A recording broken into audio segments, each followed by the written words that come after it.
قال النبی صلی اللہ علیہ وسلم من نام عن صلاۃ او نسیہا فلیصلیھا اذا ذکرہا۔ نبی کریم صلی اللہ علیہ وسلم نے ارشاد فرمایا کہ جو شخص نماز سے سویا رہ جائے یا اسے نماز بھول جائے تو جب بھی اسے نماز یاد آ جائے اسے ادا کر لے، پڑھ لے۔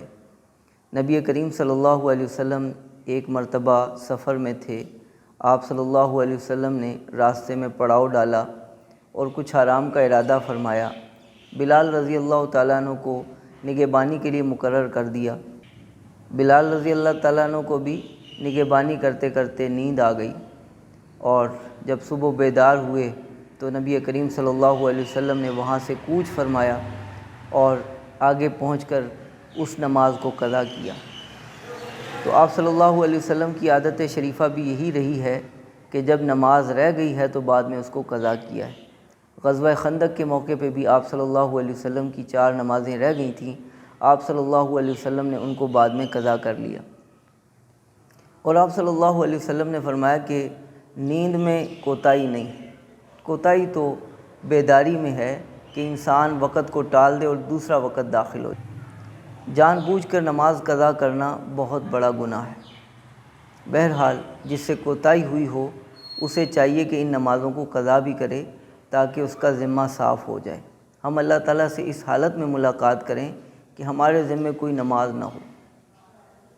اگر تو کسی شخص کے ذمے چند ایک نمازیں ہوں، اسے معلوم ہو کہ کس کس اوقات کی نمازیں مجھ سے رہ گئی تھیں، تو پھر تو وہ نیت میں انہیں متعین کر کے قضا کر لے۔ مثلا ہفتہ کے روز فجر کی جو نماز رہ گئی تھی میں اسے قضا کرتا ہوں، اتوار کے روز جو ظہر کی نماز رہ گئی تھی میں اسے قضا کرتا ہوں۔ رکعات کی نیت کرنا 4 رکھتے ہیں، 6 رکھتے ہیں، 2 رکھتے ہیں، یہ ضروری نہیں ہوتا۔ فرض نماز کی نیت کرنا ضروری ہوتا ہے کہ فجر کی فرض نماز جو میرے ذمے رہ گئی میں اسے قضا کرتا ہوں۔ اور جس شخص کے ذمے بہت ساری نمازیں ہوں، 2 سال کی، 4 سال کی، یا 5 سال کی نمازیں رہ گئیں، یا 10 سال کی نمازیں رہ گئیں، تو اسے چاہیے کہ پہلے تو غالب گمان کے مطابق حساب لگا لے کہ کتنی نمازیں میرے ذمے رہ گئیں، اور اس کو وصیت نامے میں لکھ بھی لے کہ میرے ذمے اتنی نمازیں، اور آہستہ آہستہ انہیں پڑھنا شروع کر دے، اور وصیت نامے میں ساتھ ساتھ یہ بھی لکھتا رہے کہ میں اتنی نمازیں پڑھ چکا ہوں۔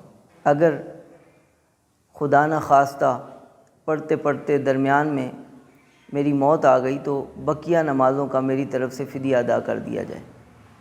مومن کی شان یہی ہوتی ہے کہ وہ اپنے ذمے کو صاف رکھتا ہے اور اپنے ذمے کو صاف رکھنے کی پوری کوشش کرتا رہتا ہے۔ نہ اس کے ذمے کوئی نماز رہے، نہ اس کے ذمے کسی کا کوئی قرض رہے، نہ زکوٰۃ رہے، نہ کوئی حج فرض رہے، کچھ بھی ایسی چیز جس کی وجہ سے قیامت کے دن اس سے سوال کیا جا سکتا ہے اور اس کا مواخذہ ہو سکتا ہے، وہ کوئی بھی ایسی چیز اپنے ذمے میں برداشت نہیں کرتا۔ تو سب سے پہلی بات تو حساب لگا لیا جائے کتنی ذمے میں نمازیں، پھر آہستہ آہستہ ان کو پڑھنا شروع کر دیا جائے۔ بہتر ترتیب یہ ہے کہ دن میں کوئی وقت اس کے لیے مقرر کر لیا جائے، خواہ وہ تہجد کا ہو، خواہ وہ عشاء کے بعد کا ہو یا مغرب کے بعد کا، جو بھی مناسب لگے طے کر لیں۔ گھنٹہ، 1.5 گھنٹہ، 2 گھنٹے یا آدھا گھنٹہ۔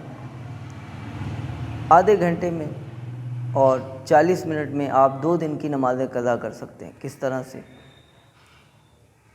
نمازوں میں تھوڑی سی تخفیف کر لیں۔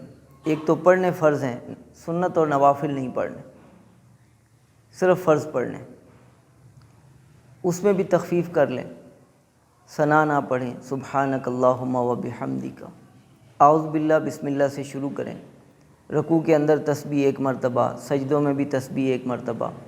اتحیات پڑھنے کے بعد درود شریف بھی مختصر کر لیں، اللہم صلی علی محمد وعلی آل محمد۔